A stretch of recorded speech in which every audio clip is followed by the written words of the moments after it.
Hey, this is Patrick O'Connell, and you're listening to the Fab Four Free for All with Mitch Axelrod, Rob Leonard, and Tony Traguardo.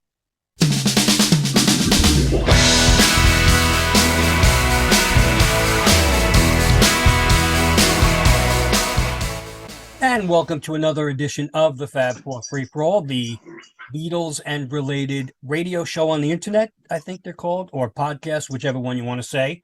As you can see, I am not joined by my co-hosts as usual, Tony and Rob. No, they didn't leave me, which I'm surprised they haven't by this time after 10 years, but they had some commitments and couldn't make it this time. So I am by myself. I'm not going solo. That would be horrible for the show. But as you can see, I do have a guest with me, a very special guest, and this is a special edition of the Fab Four Free for All. I have someone who is an actor, a fellow podcaster, a huge Beatles fan, and just happens to be the father of two of the most talented and famous people in the world at the moment, Billie Eilish and Finneas O'Connell. Please welcome Patrick O'Connell to the show. Welcome, Patrick. Hello. Hi, Mitch. Hi, everybody. Yeah, it's great to have you on. When we first started talking or texting or chatting, and my daughter told me how big a Beatle fan you are, I felt like, kindred spirits. We have so much in common. I do want to ask you one thing, though. You have a 25-year-old and a 20-year-old who have multiple awards, Grammys, and an Oscar. I have a 20-year-old and an 18-year-old, and they have baseball and gymnastics trophies. What am I doing wrong? People, one of the most frequent questions that Maggie, my wife, and I get asked by people all over the place at Billie's concerts, and whenever they find out who our children are, they say, do you have any advice? How can you? My daughter's a songwriter, and the main thing is that they are doing what they really want to do and what they happen to be really good at. And if we did anything, we allowed that to happen, right? Right. But there was no coercion. It's not like we injected them with a special serum when they were 4, right? That'd be great, right? A lot of people would be doing it. This just emerged. It was... Finneas started writing songs when he was about 12, and Billie was only, 8. We live in a little tiny bungalow in Highland Park, California, and it's a 2+1, as they say, 2-bedroom, 1 bath with 4 people, and we kind of managed the bedrooms so we can all have a place to sleep, but it's very small, and we homeschooled, so we were around our kids a lot. They were around each other, and I'm telling you, if we did anything right, it was to get out of the way and support them. Oh, that's great. Otherwise, we didn't have a magic algorithm or some kind of thing that we fed them. We did introduce them to music. We're a musical household. Maggie and I both play instruments, and so there was a lot of music. And since we were homeschoolers and we lived in California, we drive a lot, and we were driving with our kids. So there was a lot of music to listen to and a lot of things to be discussed as time went by. And the Beatles are huge in my life. They're big in Maggie's life. We have all kinds of bands who were, the seminal, most important bands when you're in your teens. But that's kind of when it happens, don't you think? Oh, yeah, definitely. Yeah, and they stay with you. I remember when Billie was first happening, the head of the record company, she's with Interscope, on a sub label called Dark Room, but the head of Interscope is John Janik, and his kind of partner in Interscope, this guy named Steve Berman, who's been there since the days of Jimmy Iovine. This may be minutia nobody's interested in. Oh, Jimmy Iovine's huge. Yeah, but Steve Berman, who is this wonderful mensch of a guy whose name most people don't know, but he's huge in Interscope and the history of Interscope. He said to me at the beginning of the Billie Eilish phenomenon, he said, Billie is going to be these girls, these young people who idolize Billie and are huge fans. This is going to be their artist their whole life. Right. And I thought, you're absolutely right, because that's who the Beatles are for you and for me. I'm assuming for you and several other artists too. But the Beatles is one of them, and lived and it's like a companion. There they are walking next to us through our lives, and you never forget them. Right. You're never away from them. The Beatles are unique in history, and they have a legacy that is unmatched. But for instance, Joni Mitchell, there are a lot of people now, young people, who haven't heard of Joni Mitchell. I was going to actually ask you about Joni Mitchell because in the podcast, your podcast, which we'll talk about later, you mentioned her. Did you get a chance to watch any of the YouTube videos of her at Newport? I did. Oh, yeah, pretty amazing. Wonderful to see her sing again. Yeah, and play guitar. I mean, that was I sat here bawling at my computer. I couldn't believe. She's always done the songs in a lower register of the last 25 years or so, but still. Basso profundo. Yeah. Well, I remember that the Both Sides Now 2000 that she did with the orchestra. Yeah. Oh. And it was so slow and so low. It was wonderful, and of course, full of the lived life and the melancholy of experience.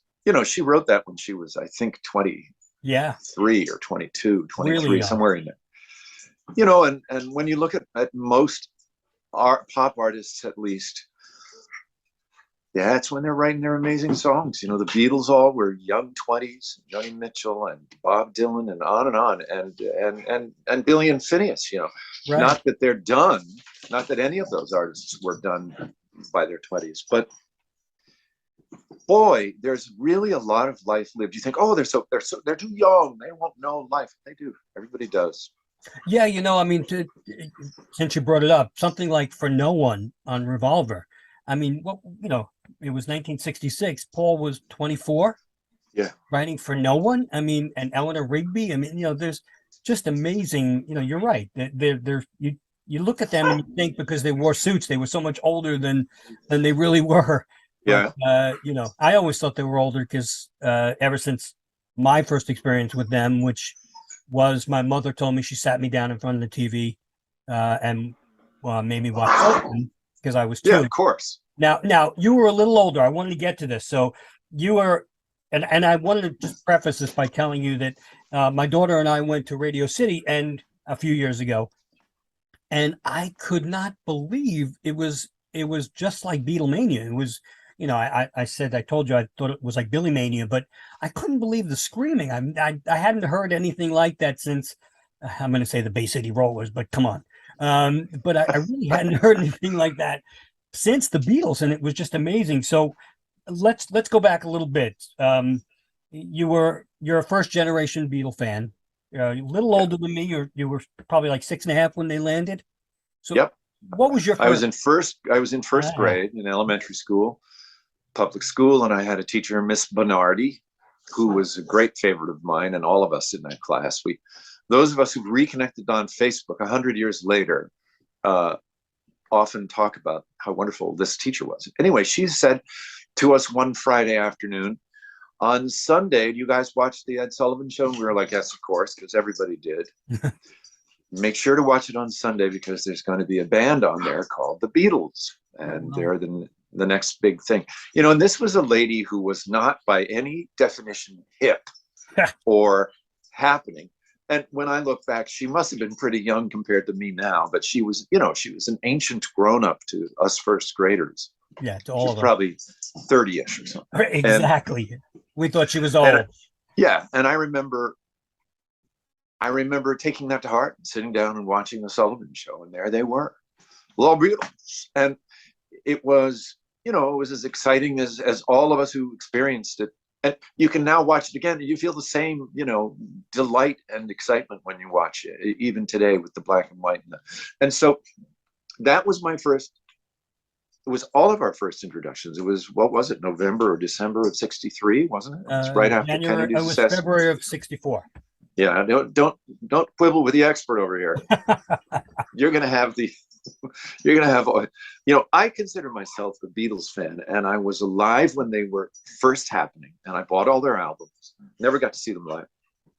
Oh, that's a shame. And I've read books and I've done this and that, but compared to you and your colleagues and stuff, well, I just don't have the, you're going to have facts and experience and all kinds of things at your fingertips, which Listen, I don't. So Ringo, please correct me. Ringo himself, said, I don't remember anything. You guys remember it for me. So Yeah. you're in good company. And you are in good company because your birthday is the same day as Ringo. I know. I've known that from the beginning because I had Beatles cards. Do you have Beatles cards? Of course, the back with the biography. And there was, Ringo's birthday. And I was like, oh, it's my birthday. And so every year I think of Ringo. And the peace and love. And peace and love, yeah. There are a lot of people complain about the peace and love thing he does every year, but you know what? What's wrong with it? I mean, we can't use peace and love in this world. Yeah, who's he hurting? Right. Exactly. So I have to ask you, because my book is about the Beatle cartoons. Do you remember ever watching the cartoons? No, Maggie, my wife, does, because I was not allowed to watch TV as a kid. So there's this great void in my life.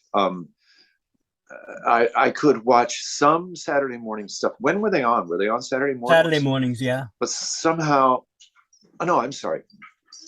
I'm forgetting my own life. I was not allowed to watch Saturday morning cartoons. I could watch Friday night and Saturday night shows. So that was Camp Run 'Em Up and Hogan's Heroes and Hank. I don't know if you remember Hank. No.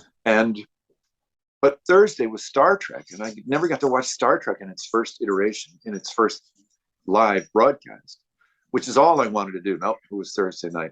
And then I wasn't allowed to watch on Saturday morning, so I never saw all that stuff. So no. But she did. Well, did you end up watching the Monkees or no? No, I never saw the Monkees. Wow. How about that?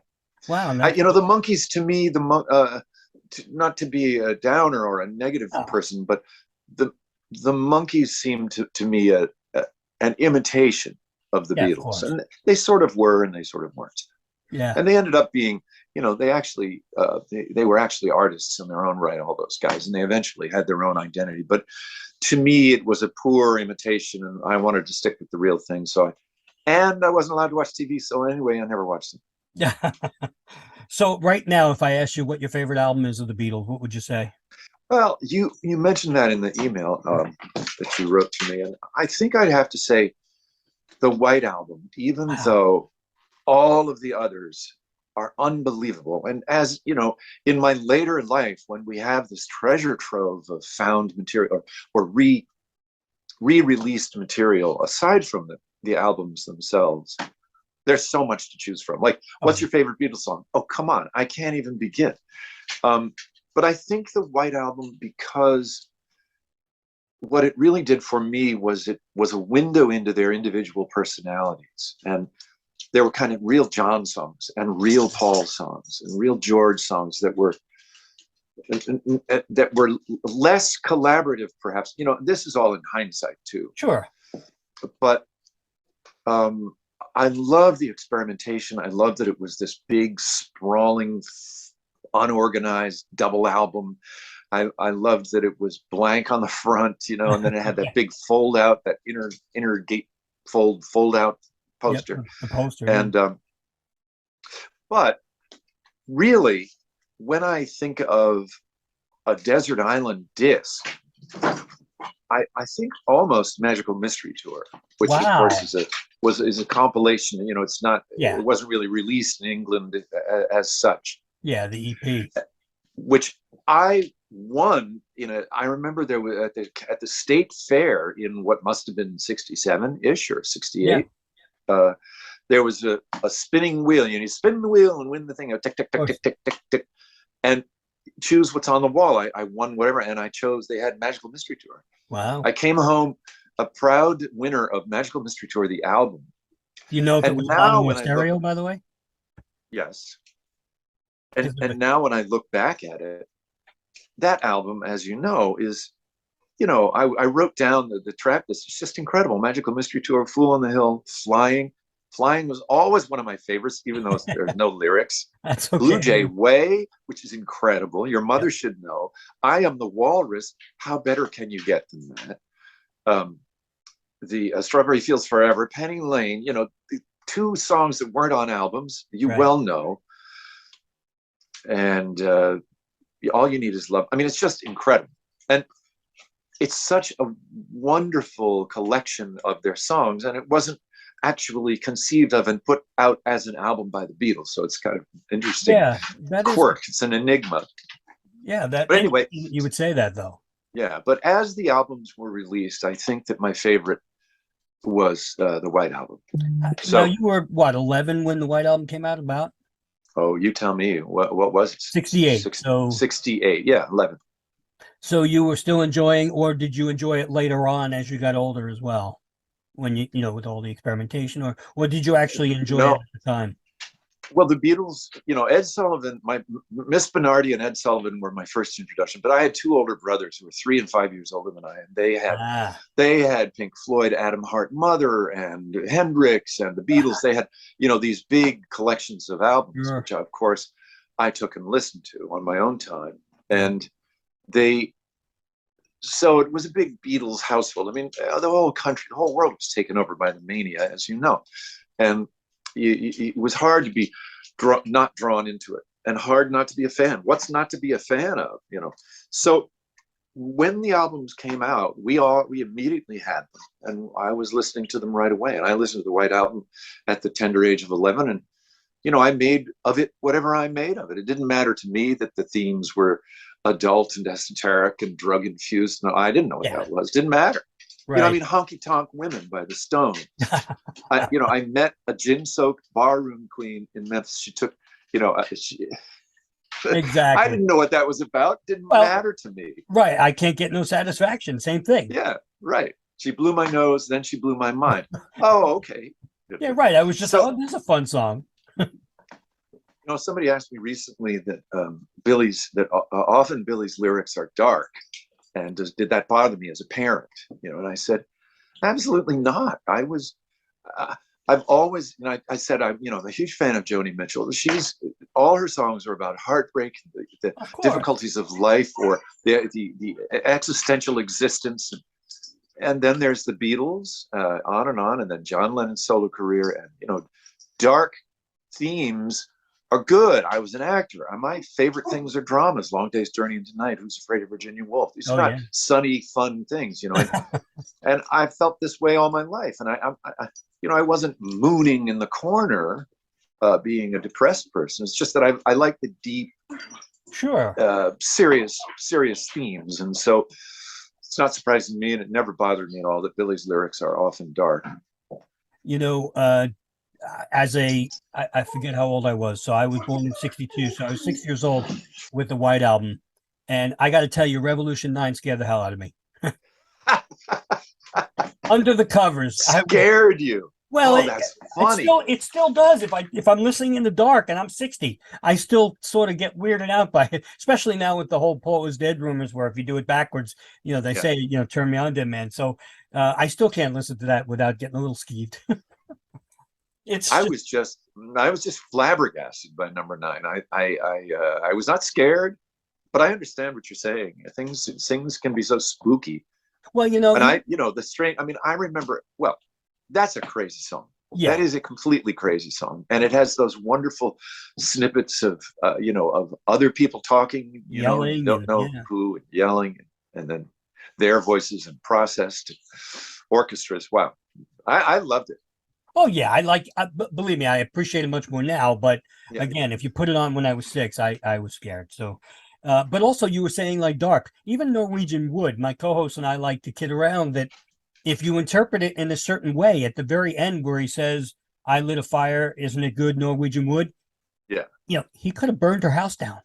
Right. If you look at it in whatever interpretation you want, instead of being happy and laying by a fireside, and her leaving the house and him staying there, he could have, he could have burned her house down. So it could get dark if you want to take it that way. So believe me. So you were. Well, I mean, the Beatles. I think the Beatles. I heard them characterized at one point as lullabies and nonsense songs, and I thought, that's actually not a bad characterization if you look at it in the right way, because there are songs. Well. Baby, You're a Rich Man, and Revolution 9, and Why Don't We Do It in the Road? Those are kind of, you could classify them as nonsense songs.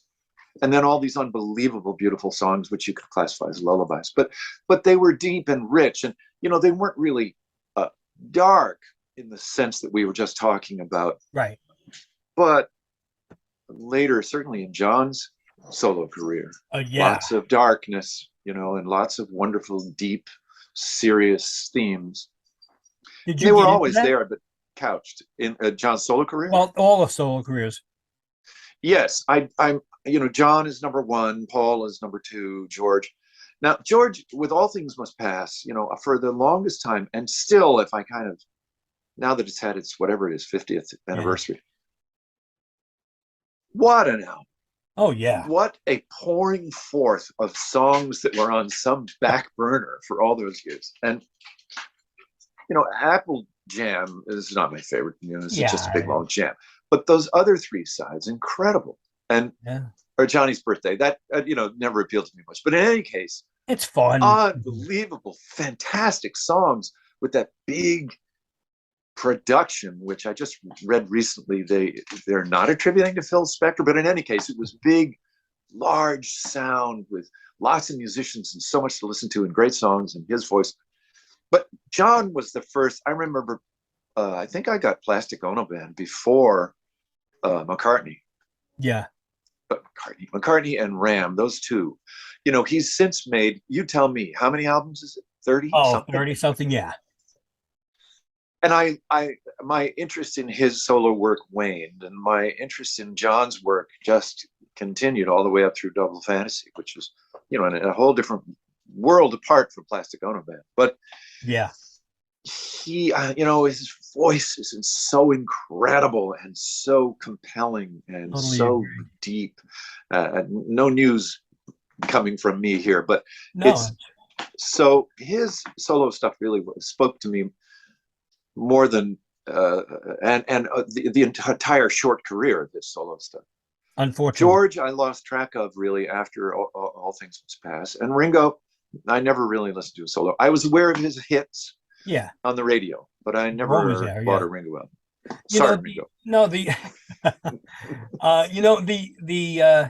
If you think about the first albums from John and Paul McCartney and Plastic Ono Band, as good as they are, how different are they? Wow. Oh yeah. I mean, my God. The John with his primal therapy, scream therapy, and then Paul just, man, we was lonely and maybe I'm amazed. I mean, both incredible, but could they be much more different than each other? No, it's really true. I mean, you have such a synergy, such an extraordinary meeting of artists in John and Paul, where somehow they did their best work. They even with the conflict and the personality changes or differences, that out of them, that Abbey Road is their final album, which of course we didn't know till later in life. I didn't know. Thought it was Let It Be because it came out. Me too. Don't worry. When you listen to that medley at the end of Abbey Road, that's their final statement as a band. It's so incredible and sublime and perfectly done and beautiful and melodic and profound. It's you have to just sort of throw your hands up. It's perfection, and that's not John alone. It's not Paul alone. It's not John and Paul alone. It's George and Ringo too. And there was nothing like that. Even as much as we might like their further solo albums and their careers after the Beatles, they're not the Beatles. No, but I do think Paul missed John and John maybe missed Paul. In terms of in some of their solo stuff, I think they could have benefited by having each other at their side. Unfortunately, they didn't do it. They were rumored to be doing it in '74, and that was stopped. But that would have been nice if they could have just written, a little more. And as they got older, it would have been nice if they could have gotten together as well. But we all know what happened there. Yeah. Well, I mean, we're so fortunate to have gotten those 10 or 12 albums out of their short career. Yeah. That, and they put 2 albums out a year, the production, they were very productive, and that's no news either, but it's so fortunate that we got as much music out of the Beatles as we did in that short. Can you imagine though? I mean, the pace that Billie and Finneas record at. Can you imagine having to do 2 singles, 4 albums? I mean, or 2 albums and 4 singles? I mean, Wow. No. And now if an artist doesn't record, for 4 years, we're like, oh, that's okay. But we'll hear Yeah. from them, and Springsteen puts out an album every 4 years, and we're like, oh, that's great. But Yeah. they were putting out just incredible output. It is, when you look back, it's amazing. So Well, Finneas, my son Finneas, has a solo career, yeah, and he's very prolific, and he's writing songs every day. I mean, this is kind of his uh what he does, right? He gets up and he's fully involved in music. Billie has many more interests. Plus, she's pulled in every direction with of course. fashion and perfume. She has a scent. She has it goes on and on and on. Aside from the large tours and all the production that's involved with that, Yep. She has a very, very full life professionally. But what she's not doing, and Finneas is, she's not sort of rolling out of bed and going over to the piano and picking out a tune or finding a chord sequence. And he really is. His life is, his fame is a tiny fraction of what Billie's is. And so he's pulled in fewer directions, even though he's pulled in plenty. And he and Billie work together really only in they have to kind of work it out when they work together. At first, they lived in the same house, so that was pretty easy. But now he lives on his own, and she lives partly on her own. And so the more of it is scheduled, and they make time and they get together and stuff. But it's almost like I had the feeling, my impression of the Beatles is they were thrown together and they were famous so quickly. From the beginning of when they started putting music out. I mean, they were together long before they were famous, but once their music started getting out and they were so huge, they were kind of stuck together. It seems like they were with each other a lot, and they had this incredible fountain of creativity, and they were able to do it and be that prolific and productive. So in any case, yes, Finneas, Billie just had the 1 year anniversary of Happier Than Ever, her second album, which so it's a year. There's no new album, but she just put out a couple of songs, and great songs, by the way. Yeah, they're beautiful, aren't they? And and there's ongoing work and there are ongoing plans. Of course. But and Ariana Grande a few years ago, she put out an album, and then she put one out 6 months later. And yeah. I don't know what was going on with that. She just was inspired, so she did. Well, they also have the energy, I guess. Right now, if I try to put out an album, it would take me a long time just to get out of bed. I know. They're young, and God bless them. But you just so the kids tour just was in London, and you were saying that you had a visit to Abbey Road Studios. Well, yeah, 3 years ago in 2019 at the Brit Awards, Billie you were mentioning Beatlemania, Billie Mania, and when you saw her at Radio City, I think that was 19. Yes, it was. 2019 was the year. This was the incredible. Everybody discovered Billie. She had Bad Guy, which went right to the top of the charts and right to the top of the Grammys and right to the top of everything. And she was still playing venues she's always played venues that are too small for her. And that's part of the strategy of her booking agents, is put her in a packed room, even if it's too small. We don't want to put her in a room that's too big and we have some empty seats. Let's put her in a packed room, so that the size of the rooms followed behind her fame. So Radio City is only 6,000. Yeah. She could have filled 15,000. Oh, it was great though. So the people who got those tickets were, raving and crazy to go. And that 2019 was really that kind of Billie mania. At the end of 2019, the beginning of 20, just before COVID, were the Oscars, where she sang Yesterday in Memoriam, and she was lauded at the Grammys, showered with awards, and then the Brits, where she was also showered with awards. And we were at the Brits, and for those of you who don't know, I'm not just her dad, I'm also a carpenter on her crew. So whenever she tours, I'm on tour. Maggie, my wife, is her mom and is her everything, her day-to-day executive assistant. She has a day-to-day manager, but Maggie is really looking at the big picture and organizing and fending things off and saying, wait a minute, if you do that, you can't do this. Let's think this through. Let's look at the big picture. Aside from what's going to happen in 5 years, 10 years, all of that is always kind of on the burners, sometimes the front, sometimes the back.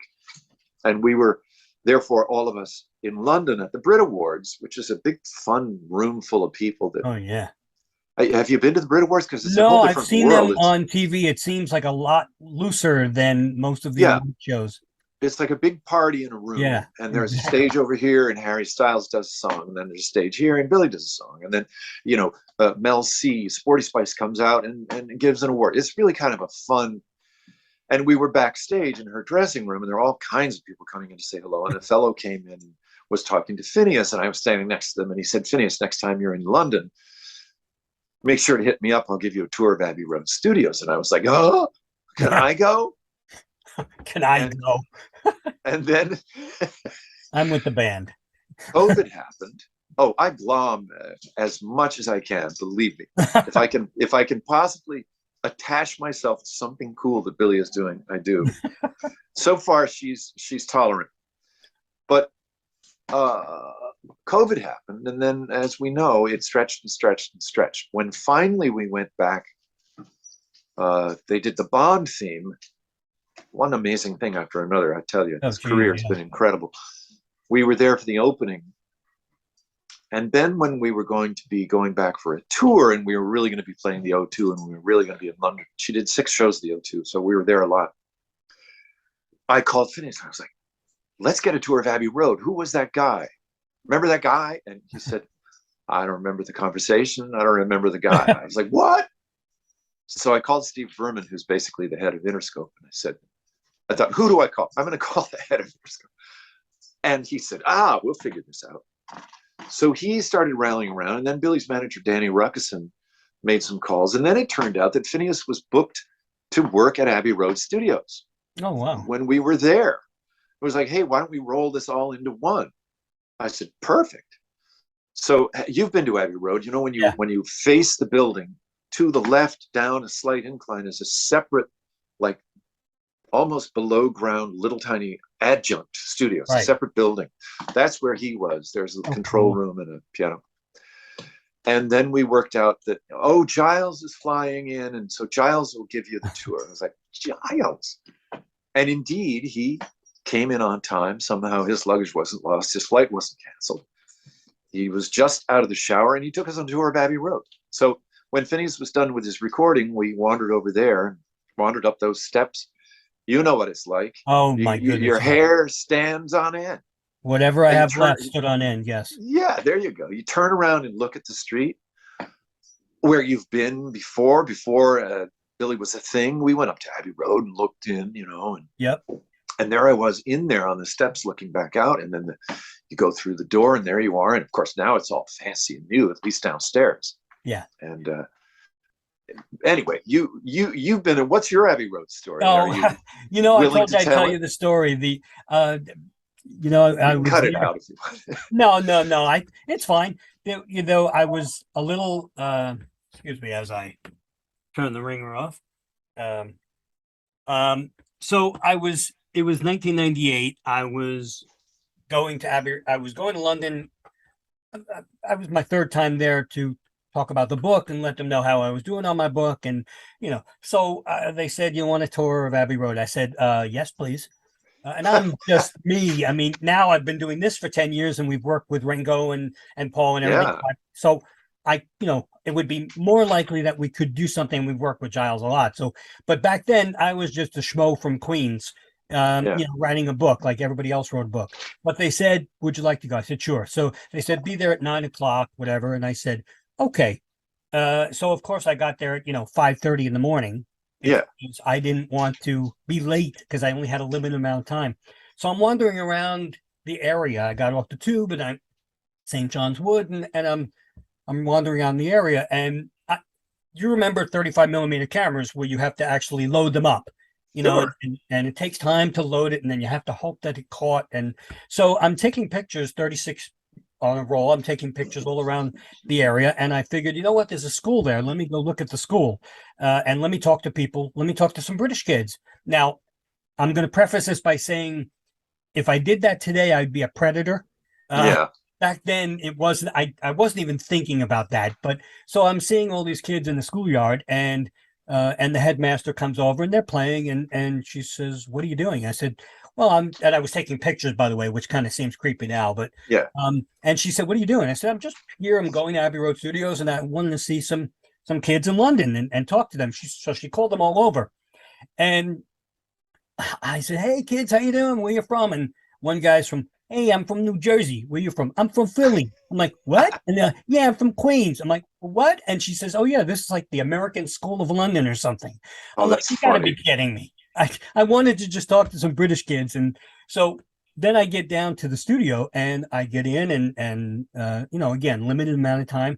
And you stand at the top of the stairs, as you know, and you just look Yeah. down and you just, you're like you said, your hair stands on end. So I was standing at the top of the stairs, and she said, "If you want to take pictures, you're more than welcome." It was Colette at the time, the manager of the studio. And I said, "Great." I took one picture, looking down at the studio, and I heard that sound that you never want to hear, the zzz of the camera, Oh, because it was, yeah. I had taken 35 pictures in the hours Right. before. It was rewinding. And I said, "Please, do I have time to just," and she's like, "Yeah, sure." So I thought I was going to miss out on my opportunity, but I ended up taking some pictures. But what a history there. And when my wife and I went, she was my girlfriend at the time. When we went again, they were actually recording one of the Star Wars soundtracks for the newer Star Wars movies. So we weren't allowed to go in, but we got to sit in the canteen and have some tea. So kind of cool, because if you watch Get Back, have you seen Get Back? Yeah, sure. I mean, you know, now I look at the canteen scene where John and Paul had the discussion about George, Yeah. and I'm thinking, wow, my wife and I were sitting here having nothing like a discussion of that, having some idle chit chat. But obviously you knew about Studio 2, the history of it, right? Yeah. Well, what happened with us was, again, we were next door. Then we went up inside, and Giles came to meet us in the lobby there. Oh, This is Giles Martin, of course, George Martin's son, right? yes. Who has done well. Your audience knows exactly what he's done. Yeah, So but this is also going to go to Billie's audience too, so they may know. yeah. Well, he oversaw. Well, it's a long story with Giles Martin. Yeah. You should look him up. But he was his father was this famous producer, and then he was interested in producing, and he started doing things. And then his father was doing Love, I believe, the Beatles show in Vegas with Cirque du Soleil, and fell ill. And they called on Giles. This is as he told it to me. They called on him to fill in and help out, and that was sort of his way into the whole Beatles legacy. And he's overseen the remasters and all kinds of things. Yeah. He also has a whole career on his yeah. own, separate from the Beatles, which he was coming back from New York from working in there, doing a show. Anyway, He also, by the way, was in Rocket Man. He had a cameo. oh, did he? I didn't Yeah, notice. he was the engineer behind the glass. Yeah, right. Real quick, yeah. Well, he talked about it. He couldn't have been more welcoming and nice. And Billie was not involved. Billie was busy doing a different show. She was appearing on TV at the time. Yeah, like you So said, she being couldn't pulled go. away. Yeah. So it was Finneas and myself, and Maggie couldn't go. Anyway, and he said, "Well, here it is." And there's this fancy new lobby, and then right off the lobby is that. When was the last time you were there? Probably 98. 2000. Sorry. Oh, so ages ago, as they say. Yes. There is a new the studio that's just kind of to the left off the lobby has been redone, all to Giles specs and everything. It's you can't believe it. It's this fancy, like the cockpit of a jet. Yeah. A beautiful, huge studio with all incredible sound treatment and everything else, and and a glass wall, and then a beautiful booth in which to do your thing. This had just been completed, so it was shining and spanking new. He showed us all of this, and then he took us on the kind of the legacy Abbey Road tour, and there was a big sign that said "No photography," and I was like, "Can I take pictures? Can I take pictures?" He said, "Oh, of course you can." I was like, "All right." It's nice being with the guy. Oh, the dude. yeah. He is the I dude. just turned my phone on and just left it on, and we just walked through. So I didn't really take very many pictures, but I had this long tour Video, and we went down the hall, and we went into what turns out to be the control room of Studio 2, which is up those famous stairs. And you go in there, and my hair was, as you say, what's left of it was already standing on end. It was like jumping off my head to go into that control room and look down at that studio. Yeah. I was beside myself. And the control room has actually been expanded Yeah, and a little bit but changed. Doesn't matter. And he says, "You want to go down?" And I was like, "Yes." And he opens the door, and we proceed down those steps like the Beatles getting off the plane at Kennedy, you know. And there was an orchestra in there on break. So the conductor was looking at the score, and there was a guy sort of cleaning out his French horn, and then everybody else was meandering around. So the studio was kind of in action, but fairly empty. But I mean, I walked down those steps. I stopped halfway. I looked back at the control room and down, and it's essentially unchanged. You know, the sound treatment and the walls, everything, it really looks the same. Updated a little bit for, you know, because so they don't have asbestos, but yes, but still. But it's not changed the way, unfortunately, it probably would have been in this country. You know, it was a great room, and they've left it a great room. And I said, "Isn't there like a reverb room?" He said, "Oh, do you want to see it?" I was like, "Yeah." So he took us to the back of the studio, and we had to go around an instrumentalist who was sort of a guy who was playing a brass instrument I'd never seen before, actually. Anyway, we went behind him and through a door and an awkward passage and stepped over a transom into the reverb room, which is basically like a shower stall. You know, it's all tiled. And reverb is the most basic thing, right? They have a speaker in there and a microphone. So they pipe in, for those of you who don't know this, whatever the recording that they're doing reverb on, they play on a speaker in a room that has echo, and they record it. It's the lowest tech. Yeah, but there's also, I mean, that's echo, but there's also reverb, like reverb plates, right? Where there's a metal plate that kind of resounds with the vibration of the music, and that's a different thing. And that's sometimes in amplifiers and stuff. But anyway, so it smelled like a dank basement. It was kind of wonderful to stand in there. And there were pillars, strange clay pillars, you know, that's all part of the sound treatment. And, you know, it produces this wonderful reverb. And then we went back out and over to Studio One, which doesn't have as much of it's not as iconic in the Beatles' legacy as Studio Two. Right. But a bigger room and ever more fantastic sound. And he talked about how they used to do live performances in there. You know, it's so interesting when you see the history of music and how encores were played, came about because nobody had recorded music. You couldn't listen to music at will. You had to go see live music in historically. And if you wanted to hear that song you liked, they'd play it again at the end. That was an encore, right? And it wasn't just the band coming back out and doing their hit. Right. It was, no, let's hear it again because it's going to be another year before I get to see live music or hear any music at all, except that myself with a guitar or at a piano. You know, I mean, it's such an interesting, we live in this world that is so completely saturated and inundated with recorded sound. You think nothing of it. The concept that you couldn't just play a song when you wanted to hear a song up until very recently in history.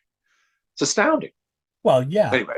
No, I mean, you're right, because now I could go on Pro Tools, you know, on my computer and do as many tracks as I want. And you picture the Beatles albums on 2 tracks and they kept bouncing and bouncing and bouncing. And for those of you who don't know, you record, then you put it on another one, you record, you bounce it to the other track. So, you know, but again, on 2 tracks, and even Sgt. Pepper on 4 track, you know, that's just silly. I mean, you think about it now and, you know, you could have as many as you want. So, you know, the magic of not only the Beatles, but anybody recording at that time, you know, but my goodness, there was the one room that she said, open the closet. And I opened the closet and she said, do you know what this is? And I said, a closet. And she said, no, it's the closet where all of the Yellow Submarine sound effects were kept. Oh. And they're still there. They have not been taken. I mean, I hope they haven't been taken by now, but at that time they were all still there. And she said, you know, that's the shaker that, you know, John, while the straw was going in. I was like, okay, that, you know, even though you're, you know, so far removed from it, it comes right back. You know, you hear Yellow Submarine as she was saying that. So that was kind of. I didn't get to see that closet. That sounds pretty cool. Yeah, it was right under the stairs, actually, when, you know, it's part of Under the Stairs. It was cool. I mean, you know, just standing there and one day I would hope that I could get there to record anything. I don't care if it's a recorder, you know, you have to be in the room and say I recorded at Abbey Road. So, well, the wonderful thing is that it is a a working studio in the best sense. There are people there every day, all day, using all the rooms, all the studios. It's not some kind of a museum. Right. It is to me and to you perhaps, Yeah. but it's it is not kept as a museum, and it is, it was renamed, as you I'm sure know, as EMI Studios, and then after Abbey Road the album came out, they renamed it Abbey Road Studios, which is only appropriate. Right. But there's the plaque. It says Abbey Road Studios, but it was built decades before that. I think Giles said that it was, what did he say? I think he said it was the first recording studio ever built as a recording studio. Really? I think that's what he said. I have to go back to my video. Hmm. A dedicated place that was going to where it was recording would be happening, rather than a performance hall or something else where they put microphones in eventually. And in the heart of the residents there. I mean, people think that Abbey Road, the crossing, because it was taken at an angle, it looks so big. It's so small. Little tiny streets. 3 steps and you're across, and you're in the middle of a residential area. I mean, it's not a big, town with a big business thing or an industrial park. It's people. That's why people hate it. The London people hate it, because they're trying to drive and be normal, and people, 100,000 people a year are trying to cross their street. Well, and double-decker buses are blowing by. I mean, I was thinking, aren't there like a whole bunch of pedestrian injuries of this? But I don't know. I don't know if there are any statistics, but it sure looks like you could easily get sideswept by a bus or a car, and they're all going in. If you're from a non-UK country, they're going in the wrong side of the street, and it's really hard to figure out where you are and all that stuff. Yeah, but it's a walk from. I remember the first time we were in London as a family, I was like, because I'd been to London on my own before, but I'd never been up to Abbey Road to visit. And I said, let's go to Abbey Road. And I looked at the map, and we were staying in Marble Arch, which is right next to Hyde Park, which is the center of London. Yeah. And we walked up to Abbey Road. St. John's Wood is an easy walk. It's right there in the center of everything. Yeah. It happens to be a residential neighborhood, but it's right there in the center of everything. And I wanted to just, before I forgot, that Giles then said, let me show you something else. And he took us up stairway after stairway. It was like in a Harry Potter movie, up these narrow stairs to the top of Abbey Road Studios. They've installed an Atmos room. Atmos, for those of you who don't know, is the new spatial, what do we want to call it? Spatial audio experience. Yes, developed by Sony. And the people who were working it, and this is where they mix all the Atmos, and they're redoing all the Beatles catalog in Atmos. Yep. And he said, would you like to hear something? And we were like, yeah. He said, how about Day in the Life? And I was like, perfect. Okay. And we stood in this room with quite a low ceiling. The speakers were all, 37 speakers in this room. Yep. They're all invisible. And they played A Day in the Life like you can't imagine, like nothing you've ever heard. And you're in the center of it. And you know how stereo, which we're quite used to, has a kind of a location of left-right. Yep. And it's really great. And it's 100 times better than mono, even though there's the whole debate about the original mono recordings of the Beatles sound 100 times better than that weird stereo thing that they did with them later on. But when they were actually recording in stereo, all that stuff sounds beautiful. But the Atmos is non-location specific, right? You're just in the middle of it. It's as if it's all around you, and it's loud and not at all painful. It's deep. It was extraordinary to sit at the top of Abbey Road Studios and listen. I can't imagine.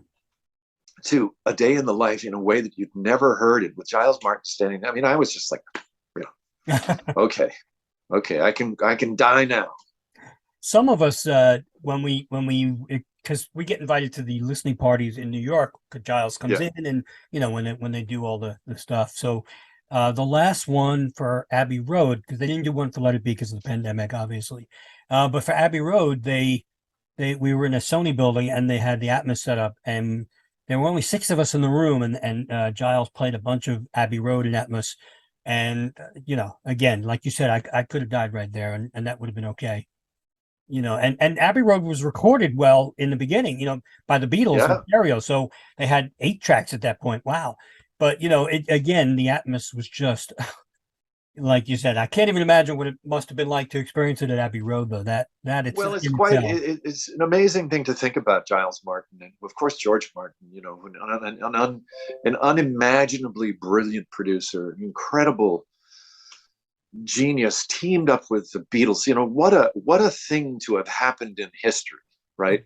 And happens to have had a son named Giles who had his own career, did his own thing, but he's been brought back into the fold, and there was really no one more appropriate or better to handle all of that. And he has incredible taste and wonderful ears, and what he's done with their legacy is of course, you know, sine qua non, right? There are no parallels, Right. and it's wonderful to see the Beatles continue to be a relevant force in our musical world and in our society. And it's a long time in the past.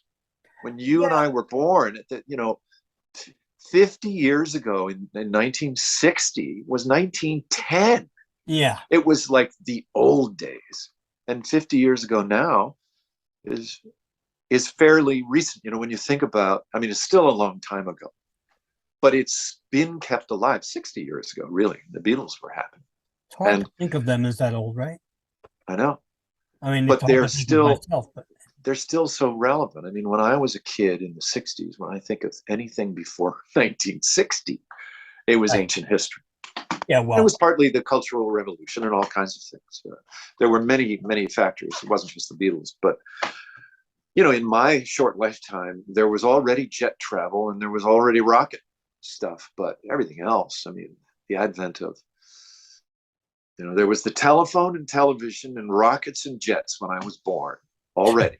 but 3 channels But on the TV, not there you go, 3 channels on the 700. TV and no internet, which has got to be the biggest revolution since the wheel, Yeah, or probably. certainly electricity. I don't know if it's the revolution or should we say it's a disadvantage or you know Yeah, it works in it works well in its way, and I think it's yes. also a hindrance in other ways. But Well, at you its know, best, it's wonderful. yeah, and you know you were talking about the legacy, and I want to just bring that up because and I want to, I know we're short on time, but I wanted to talk a little bit about the Me and Dad radio because you know you mentioned going in the car and with Billie and the kids and the family and playing music, and Me and Dad radio is obviously a podcast you guys did, Billie and yourself did during the pandemic. There's 6 episodes.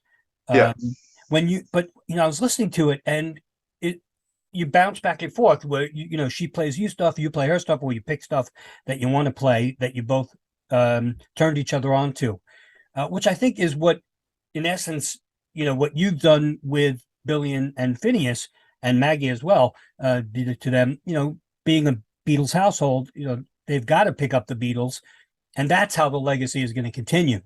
You know, and especially since you know Billie and Finneas are both so famous. You know, if they talk about the Beatles, then all of their fans go look it up as well, and that continues as well. Because I remember when Billie was on Carpool Karaoke, and she said "I Will" was the first song she ever did on ukulele, or ukulele, if you want to pronounce it Yes. correctly. But she, I remember the next day, you know, "I Will" went up the streaming charts like crazy because she mentioned it. Uh, Really? Wow. oh yeah, oh yeah, again, my daughter said, you know, have you seen this carpool karaoke? And I said, yeah, it was amazing. So, you know, stuff like that. I mean, the legacy, but you know, even not only the Beatles. I mean, Billy just did at the Hollywood Bowl, Fever, and Is That All There Is?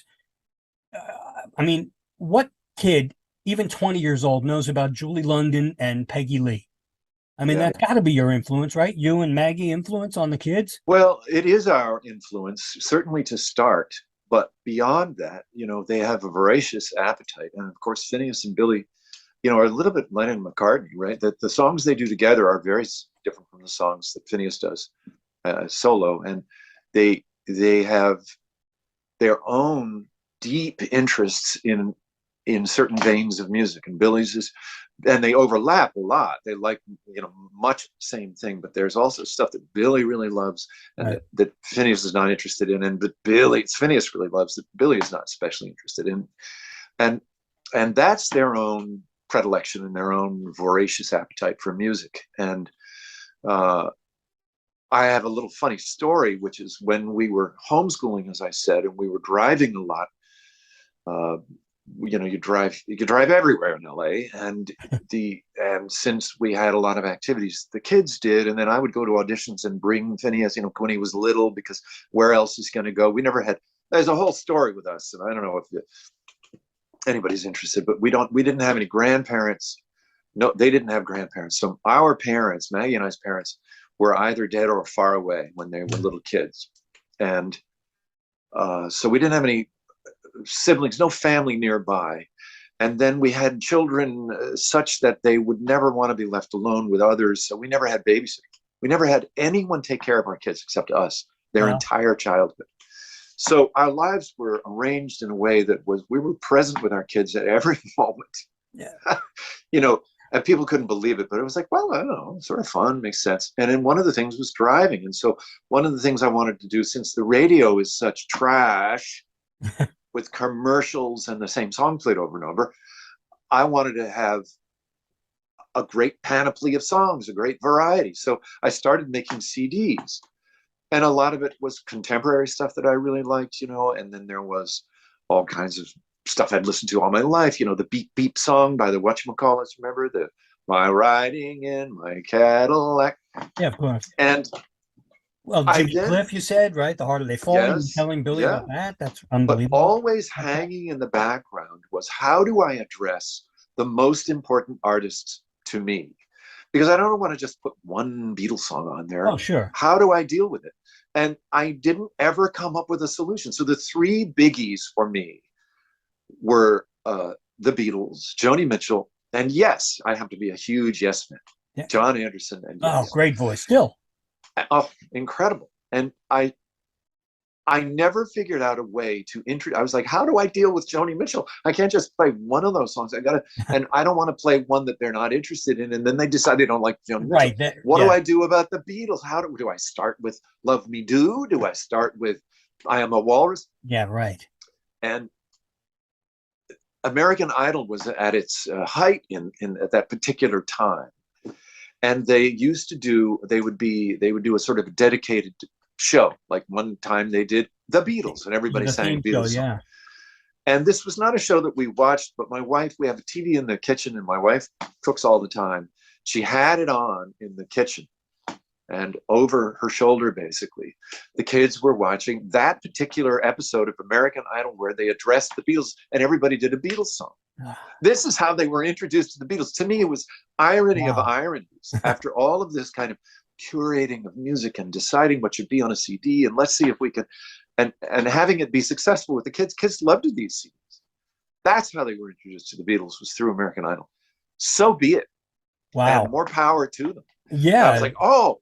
So I made copies of all my CDs and threw them all in the car. And so we just listened to Beatles after that, all the incredible album after album after album. And that's so, and then of course the Beatles have their own, they ignited, they lit the fuse on their own. The Beatles could take care of themselves. And, still there's this void of Joni Mitchell and John Anderson in my, the two of the three most important artists to me. I somehow didn't introduce to my kids. They know who they are. They know who Yes is, and they know who Joni Mitchell is. But it wasn't like, and it was just because of my own. I couldn't figure out how to do it. So American Idol did it for me. Thank you, American Idol. All right, so I have to ask you, because you talked about the White Album.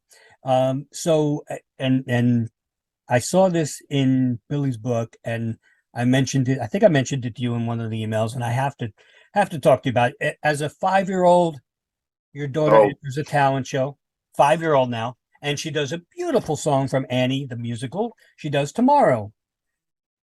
A year later, your very mature 6-year-old says she wants to do a different song. You want to tell people what that song was? Yeah, well, again, we were homeschoolers, so there were these wacky homeschool talent shows we used to do every June. And, the homeschool community is, at least in LA, is often, off-center. And the parents are off-center and the kids are off-center. They're often that people who have been looking for another way through the public school system or another way through life in general. So there's a Krav Maga demonstration of the dad and the two kids he's been teaching Krav Maga. And then there's somebody who gets up and recites poetry. And then there's somebody else. And Billie was singing from the earliest age, always. And when the Beatles became part of her life, she's singing the Beatles. And I remember my brother coming to visit, and we were driving around town, and she was singing, all kinds of Beatles songs. One of them being Happiness is a Warm Gun, which she loved to sing. And then that year, the talent show came around. She said, I want to sing Happiness is a Warm Gun. I was like, all right, let's work out an arrangement. So I play piano. So I accompanied her, and she stood there, all of 6 or so, and sang it, with nothing much going on. She just stood there and sang the song, and she always had really great pitch. And so the song was, again, the song stands on its own. There's nobody needs any help to understand how fantastic that song. And who cares that it doesn't seem to be about anything, or it's about all kinds of things. Yeah, we don't quite know what. And it hints at drugs, and it hints at maybe sex, and we don't know what it's about, really. But I was like, well, let's see if we can do it so that we can. I think I edited it a little bit so that we didn't have to do the difficult parts. Like the I need a fix because I'm going down? No, we did that. I'm trying to remember. Yeah, she needed a fix of candy. Oh, I think we basically cut Mother Superior Jump the Gun over and over and over. Mother Superior Jump. I was like, Billie, I don't think you have to do that over and over. Just but yeah, that beautiful beginning, and then that wonderful verse. But it was unusual, but in that context, nobody batted an eye. Oh, I was about to say the audience in a I'm going to say regular, and please forgive me, that's not the right word. In a traditional talent show, or even on American Idol, I can imagine a 6-year-old getting on and doing Happiness is a Warm Gun and starting to sing I Need a Fix because I'm going down. I mentioned the Beatles cartoons before, and there was the sing-alongs where they put the the words at the bottom, and kids were learning how to read, and it was great.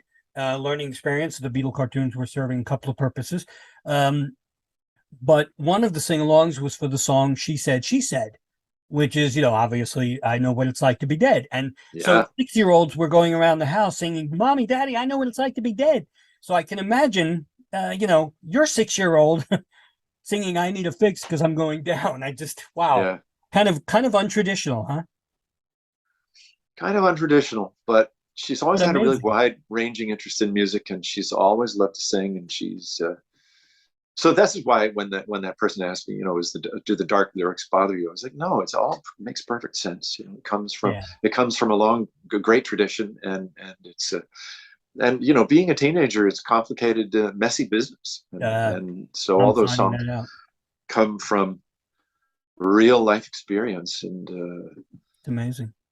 Oh, you asked about Me and Dad Radio, which I don't know if that's something you wanted to do. I do want to get into it a little bit because, that's where, I'll be honest. My daughter and I have that same dynamic, and that's where I latched on to, your dynamic with Billie, because my daughter, I go in the car with her and we do the same thing. She commandeers the radio, puts on the Bluetooth, of course, and I never get to have anything, but she started playing groups like the 1975. I don't know if you know them.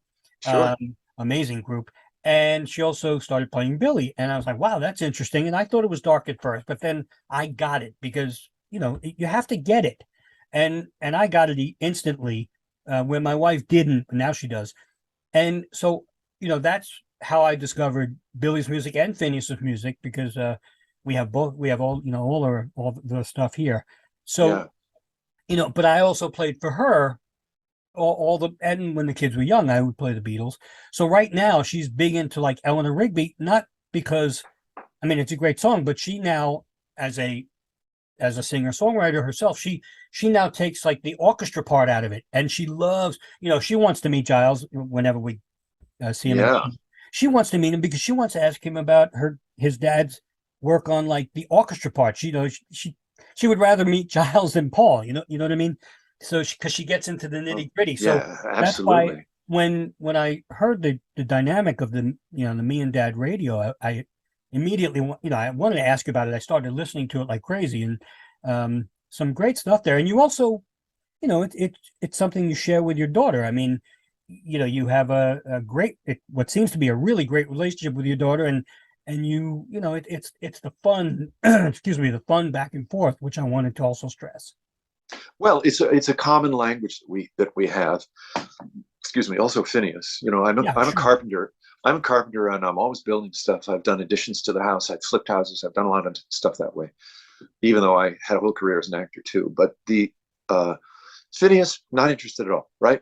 I'd take him out there, and he's not interested in swinging a hammer or screwing a screw or any of that stuff. So we didn't have that common language. We had another common language, which was music, and Billie ditto.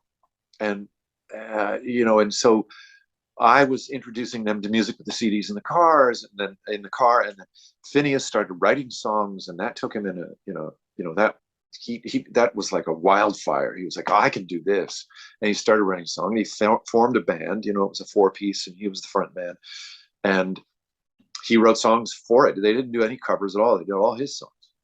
And that was this big force in our lives. And we were forever carting him. It was before he could drive. So we were always taking him to rehearsal and taking him to gigs and, Right. Carrying around amplifiers and keyboards and guitars. So I was crewing early on with Finneas. And then Billie was always around and part of it. And then she began to have her own interests in music, and all that were and the legacy of what I had played them continued to be. And then she would play stuff for me, and I was great, and I would love it. And, whenever there's a song, I say, Billie, who's that? She knows, she knows immediately. And so she's a great source for me. It's like, what's that song? What's that one song where they say, no? She said, oh, that's so-and-so. And over the years, people would often say, you guys should do a podcast. So we finally did. COVID came. We were like, hey, now's the time. And it was, when we had long meetings about it, and we discovered we had scores and scores of songs. And Billie, one of the things that is one of her strengths as a performer, and I think her as an artist, and her relationship with her fans is, I don't want it to be too long. I don't want my shows to be too long. I was like, your shows are too short. No, they're not, Dad. And it's because she's been to shows that are too long. Right? Yeah. And she's waited 8-9 minutes for an encore. Oh my God. So she never has encores, and her shows are concise. They're not long. And so that was the same about the podcast. She's like, Dad, because I would have gone on for, I could have gone on to episode 30. She's like, oh, Dad, it's enough. So it's not because she's not interested in music. She just doesn't want to bore anybody. She doesn't want, to be, but so the podcast came out of that, and we just decided we would just talk about it the way we do, in the car, and talk about music and listen through. And we wanted to be able to talk over the songs, so that if you really wanted to listen to the song, you can listen to it on your own, clear of us. But sort of point out certain things in the song, and it was fun, and I think the fans responded to it well, and again, I could have done it. I'd like to do a podcast like that, but it's hard. It's hard licensing music. It's hard. And anyway, who really wants to hear me go on and on about it? Some people, maybe. You would be surprised when it comes to, musos. The musos love it. I mean, it's funny because my two co-hosts, we always say, let's branch off the Beatles and just, talk about other stuff, pop culture in general, because, there's so much more. Obviously, the Beatles are huge, and there's always something to talk about. But there's still stuff that everybody, there's millions of podcasts right now, and you'd be surprised at at the content of some of them, and how many people listen. So I would encourage you, because it was really, the both of you. I know her time is probably limited as well, and yours is too, but there's no reason you shouldn't do it, because even if you touch one person with your stories, that's true. It's worth it. Well, it is true that everybody and their brother has a podcast. I mean, you're a veteran. You're now you're OG. But boy, everybody has podcasts, from famous people to not famous people, and there's a lot of content, and and most of them are not as good as they should be.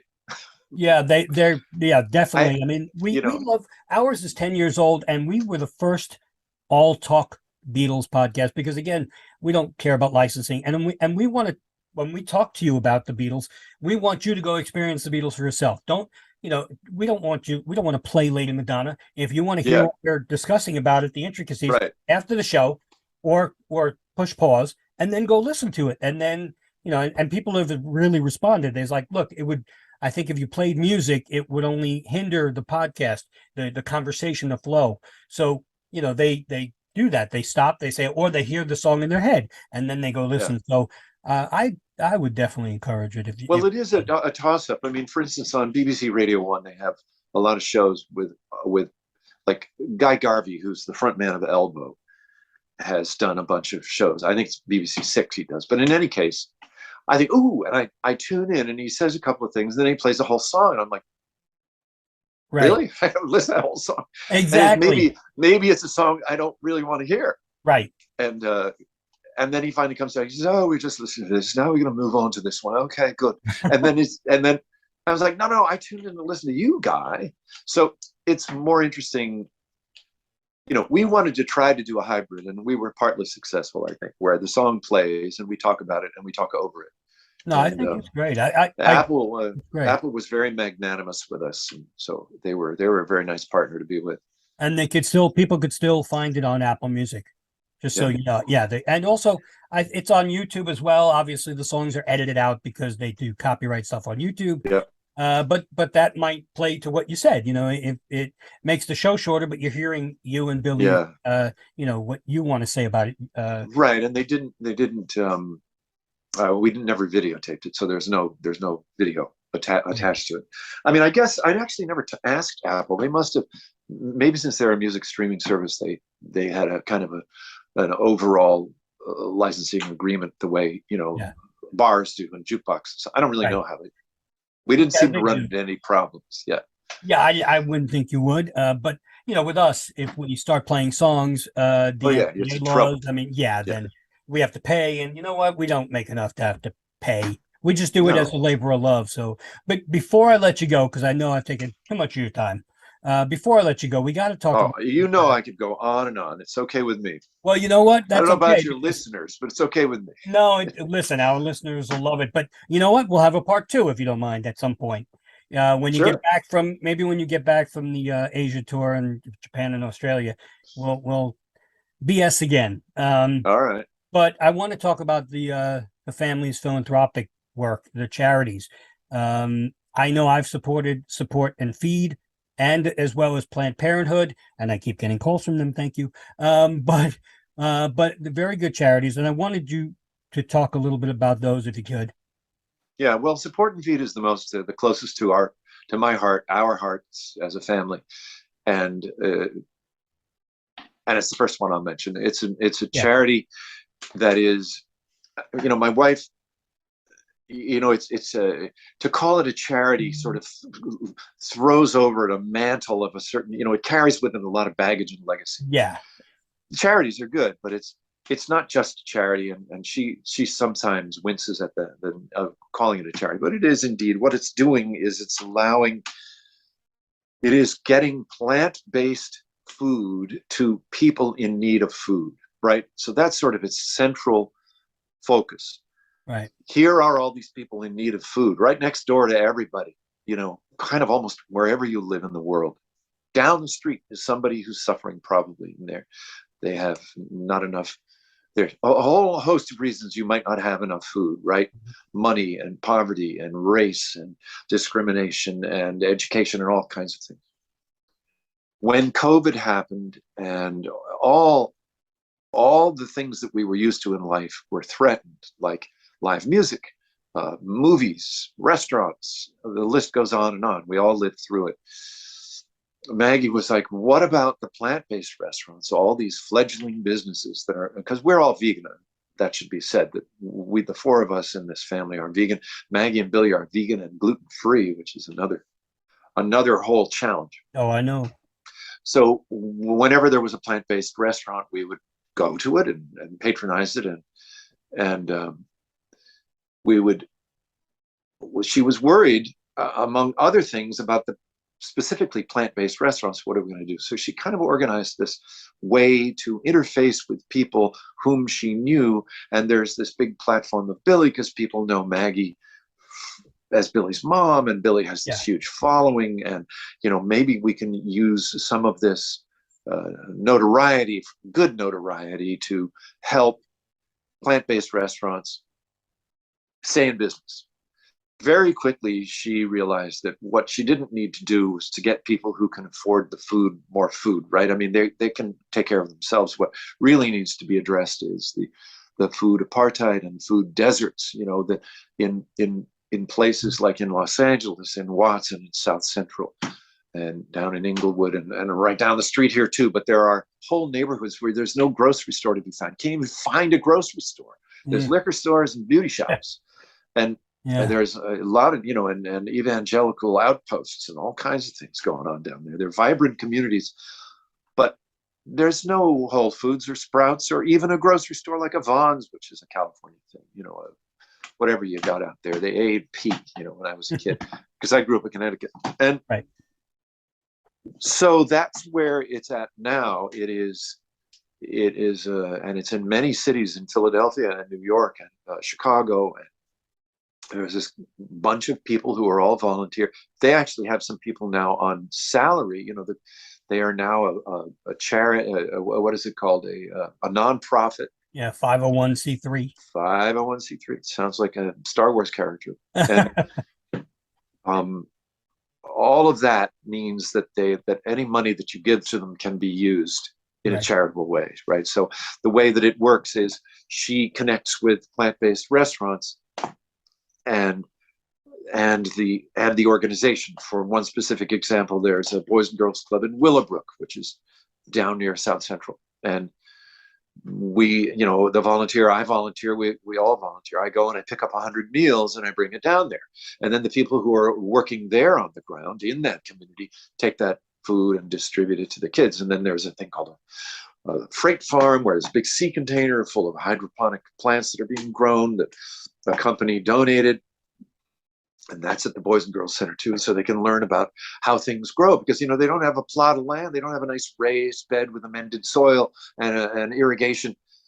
It's most of the playgrounds in Los Angeles, even in the nicest neighborhoods, are covered with asphalt. It's not terribly green, so it's hard to grow anything. So there's this freight farm where they can go in and they can see how plants grow. And hydroponic, you can see the roots, you can see all of the stuff, and then they harvest it and eat it and distribute it to their own families and their community. So it's a food-based, plant food-based organization that is really trying to help where the help is really needed. Beyond that, the charities that are near and dear to me are Planned Parenthood, under threat at all times. Yeah. And even more now. So when I was a young actor in my 20s, I was on a soap opera called The Guiding Light, which was on for 60 something years, but is now off the air. Yeah. Soaps are mostly gone. And I remember using that platform for, what was called reproductive rights, which is still called reproductive rights. And going to a rally, I remember, and speaking at a rally and there was a huge march in Washington. This is in the 80s. And so Roe was already 15 years old or something. It's a constant fight. It's a constant battle. Yeah. It's always under threat. And now it's actually been defeated or overturned. So Planned Parenthood is at the forefront of helping people with their reproductive rights, which is, of course, as people know, is it's a big issue. It's not just whether you get an abortion or not, whether you have access to an abortion. It has to do with equal rights. It has to do with women's rights. It has to do with many, many things. It's a large and worthwhile thing. And I think the third charity that I focus on is Amnesty International. Amnesty has a big reach, an international reach, and it's not just dealing with what we think of as amnesty, forgiveness of people who had broken previous laws, right? I mean, the amnesty when we were kids was, there was amnesty granted to all the draft dodgers who went to Canada and elsewhere. they were given amnesty to come back to the States, even though they'd broken the laws that stood at the time. So Amnesty International isn't really, it started in that realm, but it's much more, it's dealing with basically with human rights all around the globe, and women's rights and any kind of minority. And so those are the three charities near and dear to my heart. And we will put links to all of them under the YouTube channel, on our YouTube channel when we put this up, and also in the audio portion of the show, we'll get that in there as well. So I've never watched your podcast. I've only listened to it, so I should fire up the YouTube and watch. Well, we like we said, we have faces for radio. Yeah. We started the YouTube portion during the pandemic because we couldn't get together in the studio, Right. So we had to do it. And then we took, the opposite of what we had been doing. We took the audio from the video and put it up as the audio. So, but we will get all the links to the charities up there. I do want to, thank you so much for your time. I want to wish you guys luck on the tour that you're going on very soon to Asia, Japan, Australia. That should be interesting and fun. Just stay safe, please. And we will talk again. Yeah. The Asia tour is short, but Asia is difficult, and Billie is really the first big artist to be going back to these places. She really was in the forefront of getting back on tour in February too of this year. People are now everybody's out on tour, which is great. And we're just all sort of dealing with COVID as we can. But going back to Asia, the visa thing, there are consulates and embassies visas and passports. We have to have 2 passports, each of us, because one has to be sent off to be dealt with, and then we have to have a passport to travel with. And now 2 passports isn't enough. It's such a headache for our production manager, this wonderful woman, Nicole Massey, who really is the top of the pyramid in terms of logistics. And, we travel with, the North American tour was 20 trucks and 9 buses. Unbelievable. 73 people, and then 150 locals would show up every day. So at load-in, we had well over 200 people running around getting the show up. And we put up a show from empty arena at 5 a.m. to full show to empty arena at about 2 a.m. the next morning. And that's not every day, but excuse me, I keep bumping this. It's a huge undertaking. And to take that to Asia, we're taking a modified set, but not to Australia. In Australia, which is after the Asia tour, we're going to have the full set, with the 22 trucks and heaven knows how many buses. So Asia's, and it's also hot and humid in Asia, to say the least. And so I'm sure it's a real challenge, and we're still dealing. We're still, we're 8 days away from going. Or what is it? The 3rd today? We're 6 days away from leaving. Yeah, and we leave in a week, and visas and passports and all that stuff are still in process. Well, good luck with that, and good luck with the tour, seriously. And thank you so much for your time. You gave a lot of time, and like I said, we definitely will do this again. We'll stay in touch, hopefully. And thank you so much. Oh, it was my pleasure. It was great to see you. To essentially meet you. Yes, finally. Same here. Because we've been back and forth for months now. It's great. Yeah, my daughter says we have a bromance, but there you go. But we'll keep the bromance going, via text or something, and then I'll check in and make sure everybody's good. But thank you so much, Patrick. And I'm going to end the show now, and then I'm going to ask you for an idea if you don't mind. So sure. So I have been your moderator for this show because I'm the only moderator this time, Mitch Axelrod. And I want to thank Patrick O'Connell for joining us and giving us his time. Be sure to look at the links for the organizations we discussed, and be sure to listen to all the music that we've talked about, especially Billie and Finneas's music. And go listen to the Me and Dad Radio podcast, because that's really worthwhile. I think you'll experience a lot of music that you probably wouldn't listen to if we didn't tell you to do it. So go do it. So it's true. Yeah. Much appreciated. Thank you so much. And we will see you all next time. Fab 4 Free-for-All was edited and produced by Tony Traguardo at Word of Mouth Studios in Westbury, New York. The opening and closing theme is My Dolly by the band The Badge, featuring longtime listener Jeff Slate, available on its debut album Digital Retro and recent Best Of compilation, as well as from the Fab 4 Free-for-All website. Thanks for listening to Fab 4 Free-for-All.